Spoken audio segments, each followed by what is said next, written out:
Lee Sang-hoon spent 15 years becoming a monster just to keep Maya's world beautiful. Every night, while she poured coffee in a dim diner, he sat in a keypad-locked room lined with thousands of photos of her face, a silent shrine to the only woman who kept his heart beating. He traded his freedom for a concrete cell to make sure her street stayed safe. He took a blade to the chest so she would never have to know what fear felt like. To the world, he was a kingpin of blood. To her, he was just S, the anonymous voice in the letters that saved her soul. But today, the silence breaks. Maya is standing inches away, her warm fingers reaching up to adjust his silk tie. She has no idea that touching his skin is like dropping a match into a room full of gasoline. She doesn't know that for 15 years, he has been starving for her touch. And a starving man has no control. If you're listening right now, help me prove something wrong.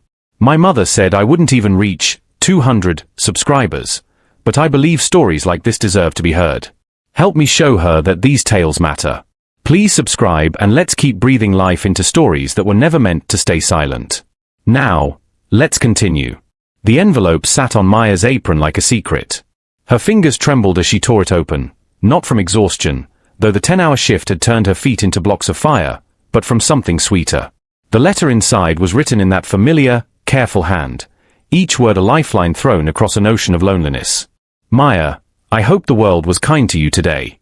If it wasn't, remember, someone is fighting to make tomorrow better. She pressed the paper to her chest, and for a moment, the fluorescent lights of the empty diner didn't feel so harsh. S never asked for anything. Never demanded her time or her heart. Just gave, and gave, and gave until she forgot what it felt like to drown. Across the street, behind tinted glass that cost more than Maya's yearly rent, Lee Sang-hoon's knuckles had gone white against the steering wheel. 15 years, and he still couldn't breathe right when she smiled. The dim glow of the diner's sign painted her face gold, and he traced the curve of her jaw with his eyes like a man memorizing scripture. His other hand drifted to his chest, pressing against the scar that split his ribs, a jagged reminder of the shank that had come for him in cell block D. He'd taken the blade because the man holding it had planned to burn down Maya's street for insurance money. Sang-hoon made sure that man never left the prison yard. The door of the diner slammed open. A wiry figure in a stained jacket swaggered in, gold teeth flashing under the lights. Maya's spine went rigid. Sang-hoon leaned forward, his breath fogging the glass. You're late on payments, sweetheart. The thug's hand swept across the counter, sending salt shakers crashing to the floor. White crystals exploded like shrapnel. My boss don't like waiting. Maya's voice came out steady, but Sang-hoon saw the way her fingers curled into her apron. I don't owe anyone anything. This diner is clean. Not anymore. The thug stepped closer, and Sang-hoon's hand was already on the gun in his console. One bullet. Clean. The body would disappear before the police finished their coffee.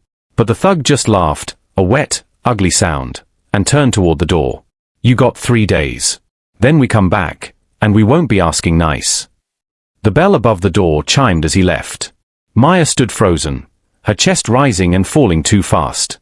And then she felt it, a weight in the air, thick and electric, like the moment before lightning splits the sky. Her eyes darted to the window, searching the darkness beyond the neon glow. Someone was out there. Someone had been out there for a very long time. The question burning in her throat wasn't whether she was being watched. It was whether the watcher was her guardian angel or the thing that had finally come to collect its due. The phone call came at dawn, when the world was still bruised purple and Maya hadn't slept. The hospital administrator's voice was too chipper, too practiced, like she'd rehearsed this exact speech in the mirror. Ms. Thompson, I'm calling about your mother's account. The balance has been cleared, paid in full by the Sterling Private Foundation. Maya's coffee cup slipped from her fingers, shattering against the kitchen tile. That's $260,000. Yes, you're very fortunate. The line went dead, and Maya's hands wouldn't stop shaking. Fortunate people didn't live in her neighborhood. Fortunate people didn't know what it felt like to choose between rent and chemotherapy. She stepped onto her porch to breathe, and that's when she saw it, a single black rose laid across her doormat, its petals perfect as folded silk. Her throat closed. In one of SS letters, he'd written, "If I could, I'd leave a black rose on your step every morning.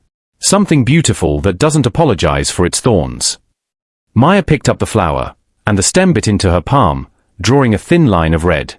Across the city, In a marble office that smelled like old money and older sins, Sang-hoon drove his fist into Councilman Park's jaw.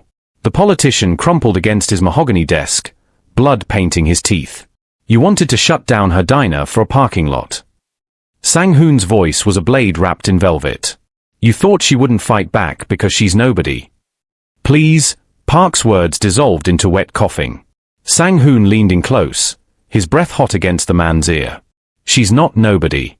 She's the only reason you're still breathing. He brought his heel down on Park's knee. The crack echoed like a gunshot. Pray you never forget that. But as Sang-hoon left through the service exit, he caught the glint of a camera lens in the alley across the street. His spine went cold. The Kyong-soo gang, his oldest rivals, were watching him. And if they were watching him, they could trace his steps back to the diner, back to the woman whose smile he'd kill nations to protect. He'd become her greatest threat without ever speaking her name. The rain started as Maya walked home from her evening shift, and that's when she saw him, the man in the charcoal suit who'd been a shadow at the edge of her life for weeks. He stood under broken streetlight, close enough now that she could see the sharp line of his jaw, the dangerous stillness in his posture. Something inside her snapped. Show yourself. Her voice tore through the downpour. If you're going to follow me, at least have the guts to. But he was already gone, swallowed by the dark between buildings. Only the scent remained, expensive tobacco and something else, something that made her chest ache with a longing she couldn't name. When Maya finally reached her apartment, soaked and shivering, an envelope waited in her mailbox. Cream cardstock, embossed gold lettering. An invitation to the annual Rose Gala, the kind of event where senators rubbed elbows with kings. At the bottom, in handwriting she'd memorized from 100 letters, it's time you knew the truth. S. Her heart was a war drum against her ribs, and she had no idea if she was being invited to salvation or a beautifully decorated trap. The dress had arrived at noon in a box lined with black silk, midnight blue fabric that moved like water and fit Maya's body as though someone had measured her in her sleep. She stared at herself in the mirror and didn't recognize the woman staring back. The girl who poured coffee and bled into her shoes had been erased, replaced by something that belonged in marble halls and oil paintings. But the reflection's hands were still shaking. The ballroom was a cathedral of wealth, crystal chandeliers hanging like frozen stars, champagne flowing in rivers of gold. Maya stepped inside and felt every eye turn toward her, 1,000 silent judgments weighing her skin. Then she saw him across the room, and the air turned to glass in her lungs. Lee Sang-hoon stood surrounded by men in tailored armor, but he might as well have been alone. His presence carved a hole in the crowd, a gravitational pull that bent the room around him. They called him the Rose of Seoul, beautiful and deadly, a legend whispered in back alleys and boardrooms alike. And his eyes were already on her. Maya's breath caught. She'd seen those eyes before, in the rain, in the shadows outside her diner. But it was more than that. Something in the way he looked at her, like she was oxygen and he'd been drowning for 15 years, matched every word S had ever written. The soul behind the ink was standing 50 feet away in a body that could break the world. He moved toward her, and his guards parted without a word, a silent sea yielding to its king. When he stopped in front of her, close enough that she could smell cedar and smoke, he spoke her name like a prayer he'd been forbidden to say aloud. Maya. Her knees nearly buckled. You're S. I'm the man who should have stayed in the dark. His jaw tightened. But I'm selfish. A sharp laugh cut through the moment. A man in a white suit, scar splitting his eyebrow, smile full of knives, stepped into their circle. So this is the distraction. He looked Maya up and down like she was meat at market. The great Sang-hoon, brought low by a waitress. How the mighty have fallen. The temperature dropped 10 degrees. Sang-hoon didn't move, but something shifted in his posture, a predator calculating the cleanest way to kill. Maya saw it in his eyes, the cold mathematics of murder. And she understood with brutal clarity that by standing next to him, by letting him speak her name in front of these wolves, she'd just become the easiest way to hurt the most dangerous man in Seoul. Touch her, Sang-hoon said, his voice a whisper that somehow filled the room, and I'll make sure they never find enough of you to bury. The man in white opened his mouth to respond. The lights died. Every chandelier, every candle, every exit sign swallowed by black. Screams erupted like gunfire. Maya felt Sang-hoon's hand close around her wrist, his grip iron and ice. Don't move, he breathed into her ear. If this is what I think it is, running will only help them aim. Sang-hoon moved through the screaming darkness like a ghost with a mission, dragging Maya toward the balcony doors. Glass shattered somewhere behind them. A woman's shriek cut off mid-breath. He kicked open the door and pulled her into the cold night air, positioning his body between her and the chaos erupting inside the ballroom. "Stay behind me." His voice was granite and gunpowder. But Maya's eyes had adjusted enough to see his chest heaving, each breath a visible struggle. Sweat beaded along his temple despite the winter chill. And his tie, the perfect silk knot that had been flawless an hour ago, hung crooked against his throat, twisted like he'd been choking on it.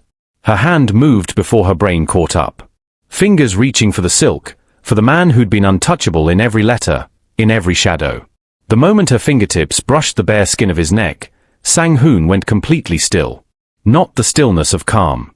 The stillness of a bomb 1 second before detonation.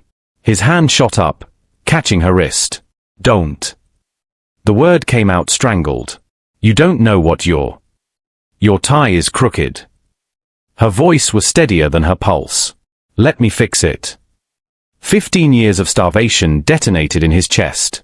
He'd watched her through windows and camera feeds, memorized the way she tucked her hair behind her ear, studied her smile like scripture, but he'd never let himself imagine touching.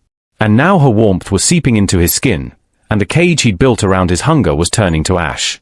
He slammed her back against the balcony rail, his hands bracketing her head, his face inches from hers.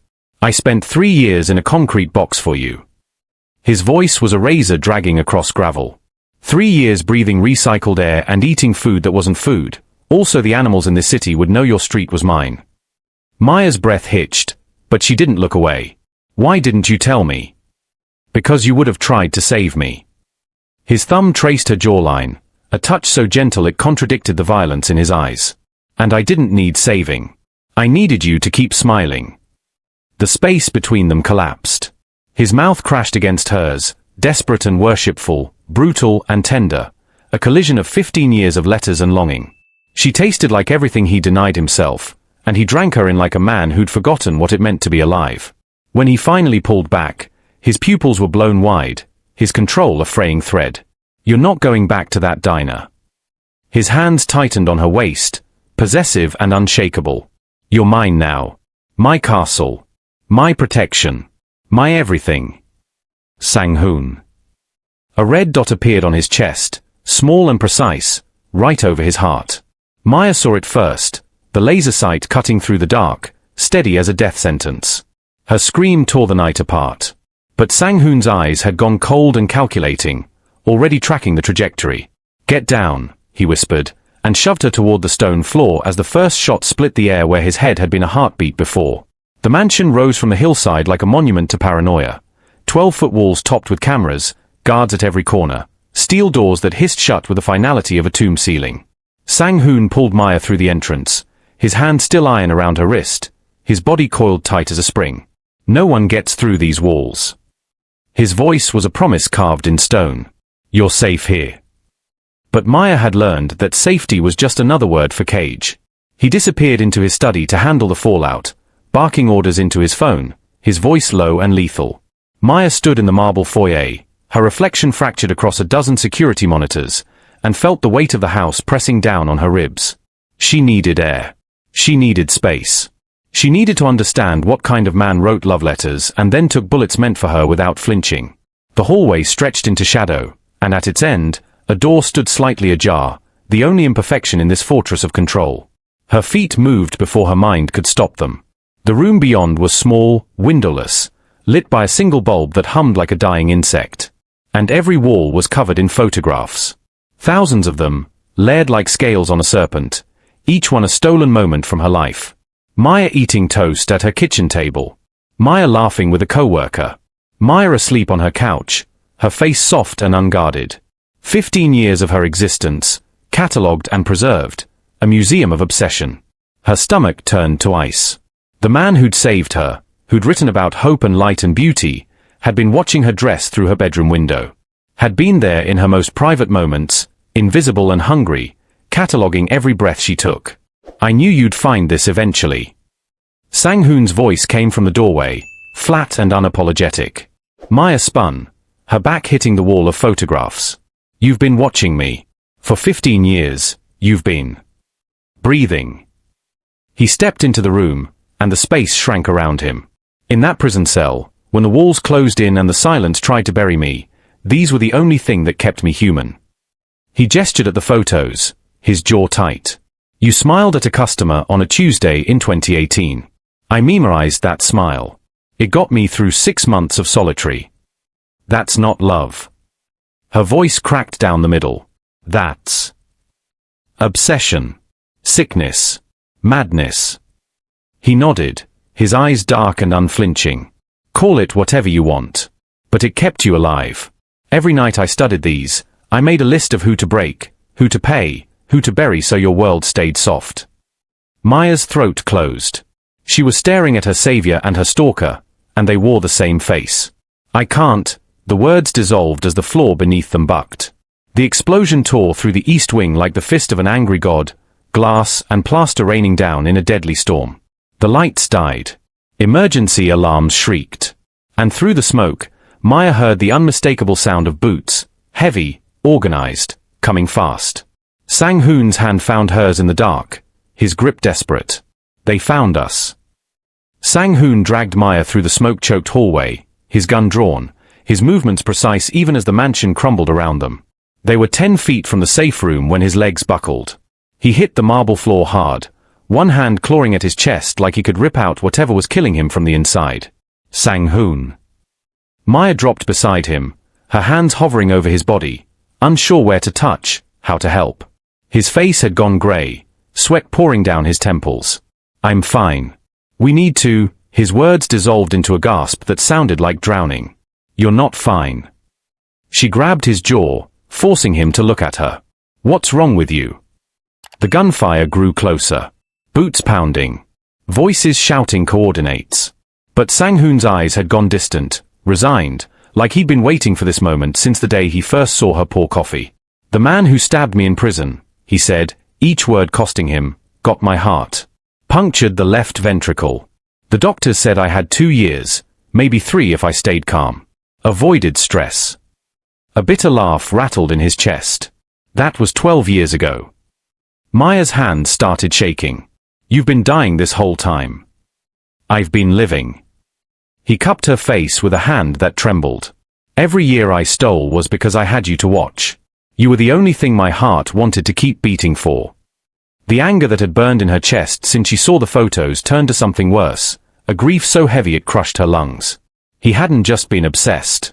He'd been medicating his dying heart with her smile, using her existence like a man uses morphine to survive a mortal wound.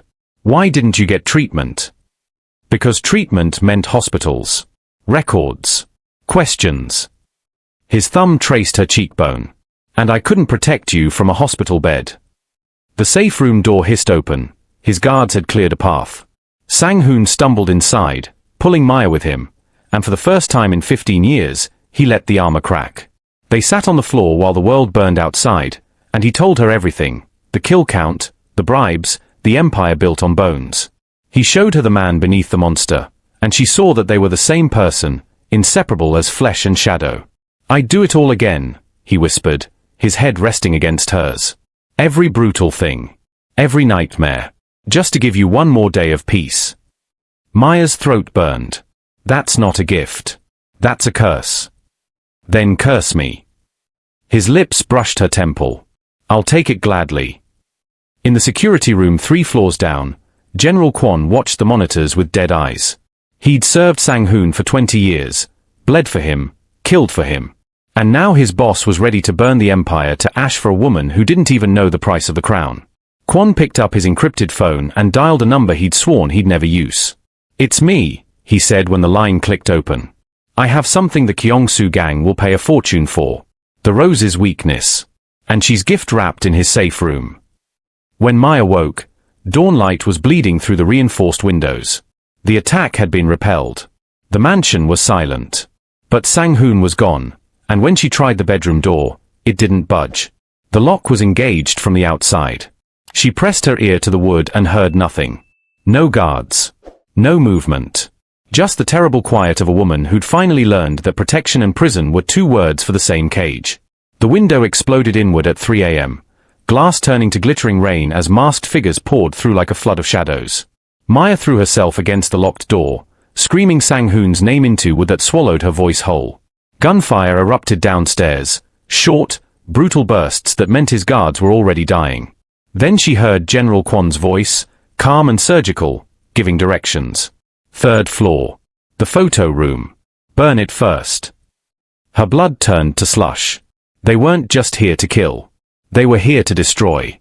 Footsteps thundered past her door, and through the crack beneath it, she saw the orange glow of flames beginning to lick up the hallway walls.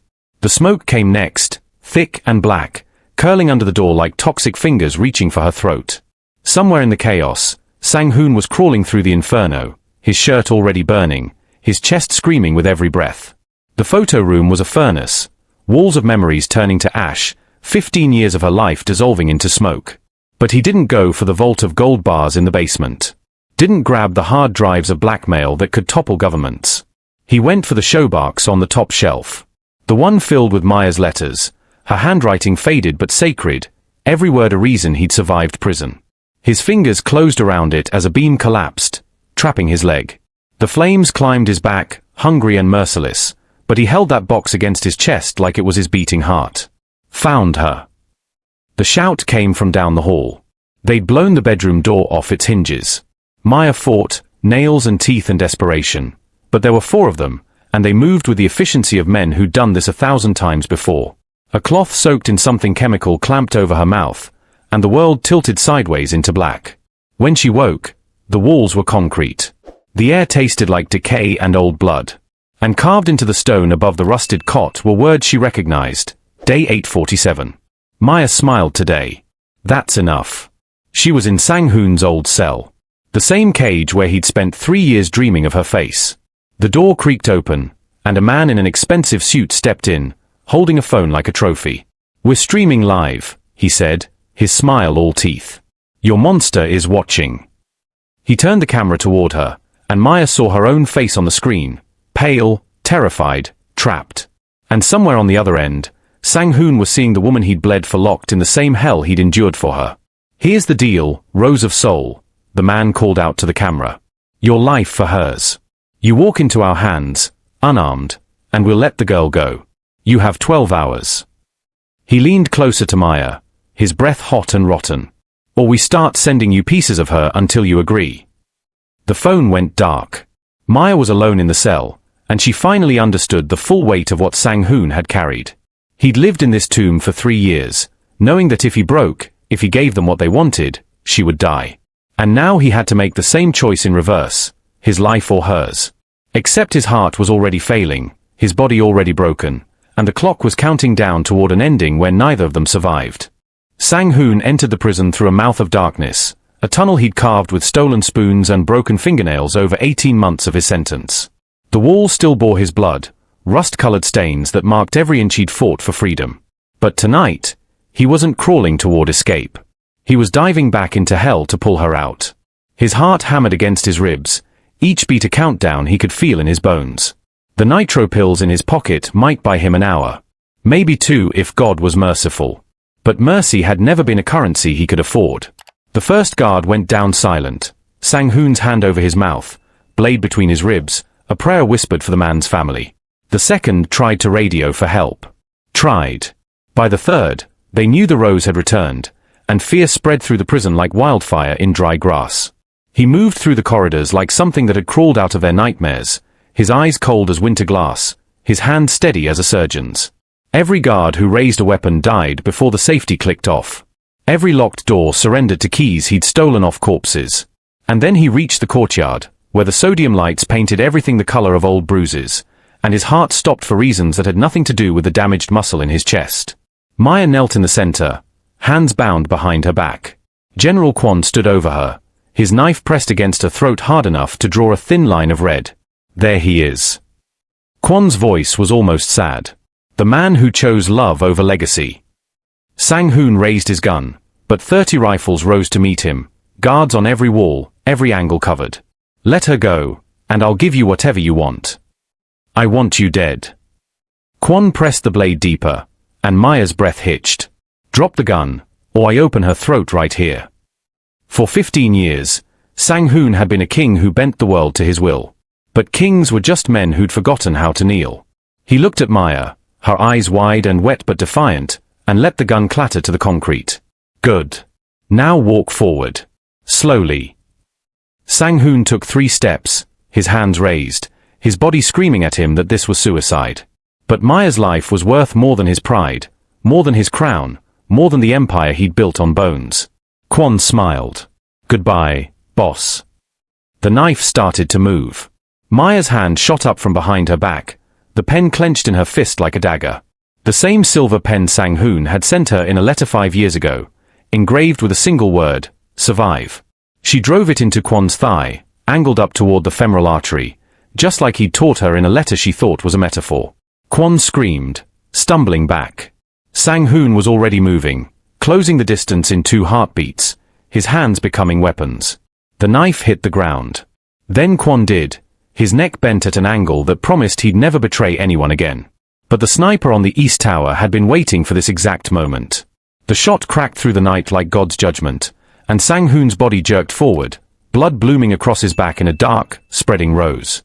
He collapsed into Maya's arms, his weight dragging them both down. She pressed her hands against the wound, but the blood poured between her fingers, hot and relentless, and his eyes were already starting to glaze. Stay with me, she begged, her voice breaking into shards. Don't you dare leave me now. The rain came like a baptism, cold and merciless, washing the blood from Sang-hoon's back in rivers of red. Maya cradled his head in her lap, her hands pressed against the wound that wouldn't stop bleeding, and watched the black rose tattoo on his chest, the one he'd got on the day he decided she was worth dying for, slowly fade beneath a sheet of crimson. You're not allowed to go. Her voice cracked down the middle. I just found you. His hand, shaking, weak, reached into his jacket and pulled out a brass key and an envelope, both smeared with his blood. Everything I built is yours now. Each word cost him. The empire. The money. The power. You'll never pour coffee for strangers again. I don't want your empire. Tears mixed with rain on her face. I want you. A smile ghosted across his lips, sad and sweet and final. You had me the moment you smiled at me through that diner window 15 years ago. He coughed, and copper bloomed on his tongue. I was a dead man walking even then. You just gave me a reason to keep walking. The sirens were getting closer, but they'd never be fast enough. His pulse was a dying drumbeat beneath her fingertips. Was it worth it? She whispered. All of it. Seeing you in the light. His eyes found hers, and they were clear despite the darkness creeping in from the edges. Hearing you say my name, touching your skin without glass between us. His chest rose one last time, shallow and struggling. 15 years in the dark was a small price for 1 minute in your arms. His hand went slack, the showbarks of her letters tumbling from his grip, pages scattering across the rain-soaked concrete like fallen petals. His eyes stayed open, fixed on her face, as if even in death he couldn't stop watching her. Maya's scream tore through the night, raw and primal and infinite, a sound that made the guards lower their weapons and the sirens fall silent, because even hardened men recognized the sound of a soul being ripped in half. She held him until the ambulance came, until they pried her blood-soaked hands away, until they covered his face with a white sheet that turned pink in the rain. And even then, she didn't leave. She stayed in that courtyard until dawn broke grey and unforgiving over the prison walls. The funeral was a spectacle of power and fear. Thousands of black roses covered the grave like a blanket of night. Politicians stood beside gang lords, enemies united in their respect for the man who'd ruled Seoul from the shadows. But Maya saw none of them. She stood at the edge of the grave in a black dress she didn't remember buying, the brass key heavy in her pocket, the final letter unopened in her trembling hands. The priest finished his eulogy. The crowd began to disperse. And Maya finally broke the seal on the envelope, her vision blurring as she read the last word Sang-hoon would ever write to her. By the time you read this, I'll be gone. But there's something I never told you, something I hid even in death because the truth would put you in more danger than my enemies ever could. The reason I spent 15 years protecting you wasn't just love. It was debt. Your father saved my life when I was 17, and I swore I'd watch over his daughter until my last breath. I kept that promise. But Maya, your father didn't die in a car accident like you were told. He was murdered. And the man who killed him is still alive. 1 year later, Maya stood in the center of a glass cathedral she'd built with blood money and turned into something that resembled grace. The gallery stretched 3 stories high, filled with art from women who'd been broken by the world and refused to stay that way. Every painting, every sculpture, every photograph was a scream transformed into beauty. The kind of transformation Sang-hoon had spent 15 years trying to give her. She walked past marble pillars and champagne-drinking elites until she reached the back wall, where a single painting hung in solitary glory. A man in shadow, his face obscured but his posture unmistakable, protective, lethal, devoted. The artist had captured him from memory, from the ghost that lived in Maya's chest, and people said it was the most haunting piece in the collection. They didn't know they were staring at a god who'd worn a monster's skin. The key in her pocket felt heavier today. She'd used Sang-hoon's empire to build this place, to fund shelters, to pay hospital bills for women whose daughters deserved better than waiting tables until their feet bled. But the diner, the place where it all began, still stood empty on the corner of 5th and Main, a shrine she couldn't bear to touch. Until today. The building looked smaller than she remembered, the neon sign dark and cracked. But when Maya pushed open the door, the smell hit her like a fist, burnt coffee and grease and 15 years of dreams deferred. She'd bought it 6 months ago. Today, she was finally ready to remake it. Tear down the booths, she told the contractor waiting inside. I want open space. Desks for women who need job training. A kitchen that teaches skills, not just serves food. This place kept me alive. Now it's going to do the same for others. As she walked back outside, the sun dipping low and painting the city gold, she felt it again, that presence. The weight of invisible hands on her shoulders, the warmth of a gaze she could never quite catch. She'd stopped trying to rationalize it. Some ghosts didn't need to be explained. They just needed to be believed in. Maya looked down at her wrist, at the black rose tattooed there in the exact style of Sang-hoon's. The artist had been terrified when she'd asked for it. Everyone in Seoul knew what that symbol meant. But she'd insisted, and now she carried his mark the way he'd carried hers in that room of photographs.